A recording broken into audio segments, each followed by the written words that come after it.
ロケーションウィークリージャパン特別編です。今日はですね、LBMA グローバルノースアメリカで展開しているイベントですね、リテールロコセントラルに来ています。今日は EU の代表であるカーステンに来ていただいてます。So Carsten, thank you for joining me for this Location Weekly Japan podcast. Please, explain what do you do exactly? Yeah, thank you very much. I'm Carsten. I'm running the LBMA together with Asif, and I'm mostly responsible for European operations since more than 10 years. So I'm super happy to have you guys in Japan running the LBMA there. Thanks, Kuni, for doing this.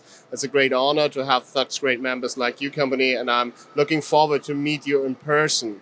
So what we are doing in Europe right now is we try to recover from COVID still. So as an association, we were facing a lot of problems on our member base during that time period because we were mostly focused on the retail industry with their vendors, with their companies who work with the retail industry. It doesn't matter if they're supply or demand chain companies.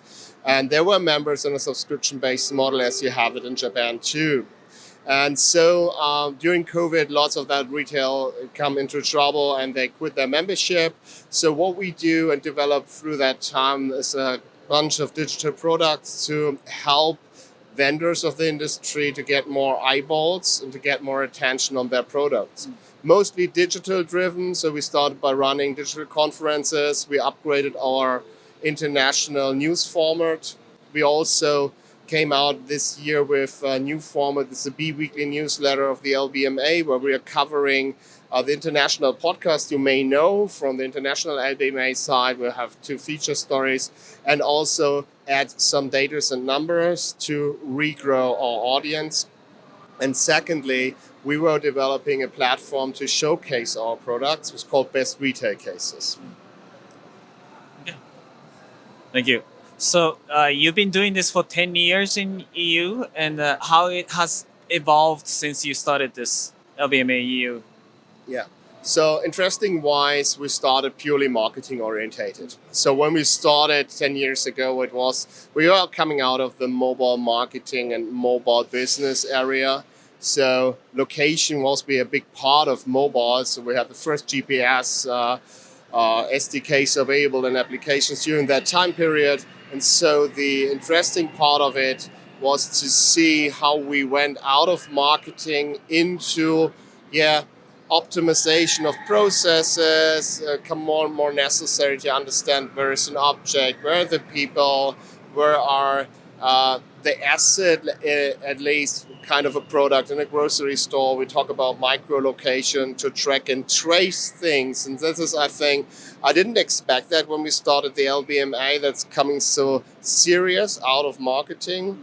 And so this is one of the developments. And also seeing the fall of the physical stores. At the end of the day, they're still around and there will still stores around in the future, but the purpose will be a different one. And it's very interesting to see how LBMA is involved in that process over the 10 years and also, maybe part of it. So, I mean, your focus is mainly on the retail, since 10 years ago, and now things are kind of changing after the COVID and in recovering in most ways, I suppose. But what about the other industries like, smart factories or smart city type of things? What do you see in that?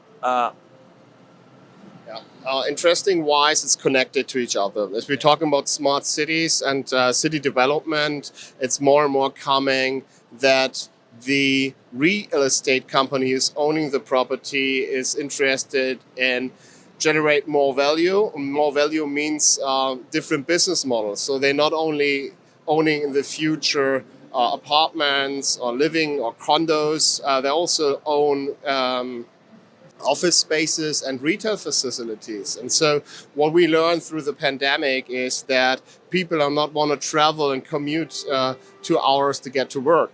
So they're not willing to do that in the future. They want to work where they live, close together, as we had it before. Everybody moved to the city. That was the reason why the cities are so big, because there was the work. People went there for work.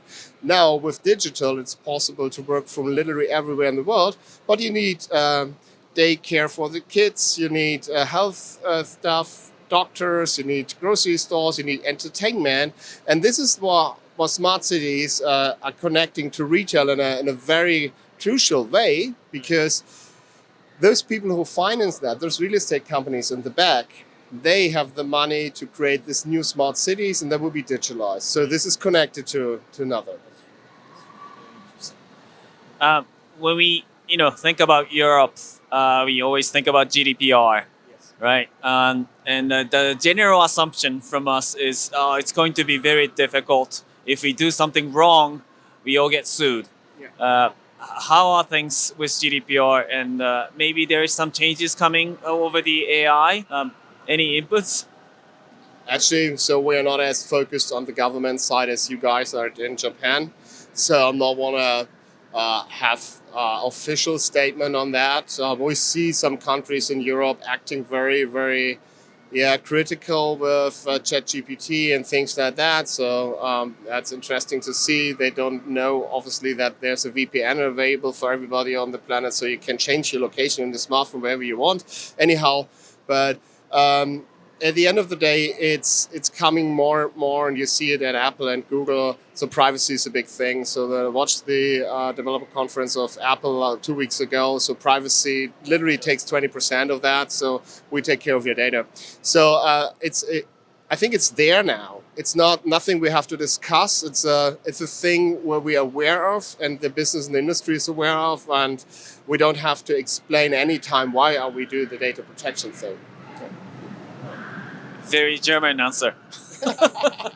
Whatever that means. Anyway, so around, you mean that? anyway, what's next for the LBMA EU? The LBMA EU, so we have 2 conferences upcoming. So we have a cooperation with the biggest marketing exhibition called Demexco in Cologne, upcoming in September. We have there also POS Connect event, which is a purely digital thing, is where we give away also the Best Retail Cases Award. And then we're in the preparation for the RetailLoco event in February next year, also together with the airport of Munich. So this is what we are doing, and still growing the international database again. So we hired a team, which is great. So get some money and investment to do that. So helping us to communicate. So happy to see you guys in person also next time in Europe.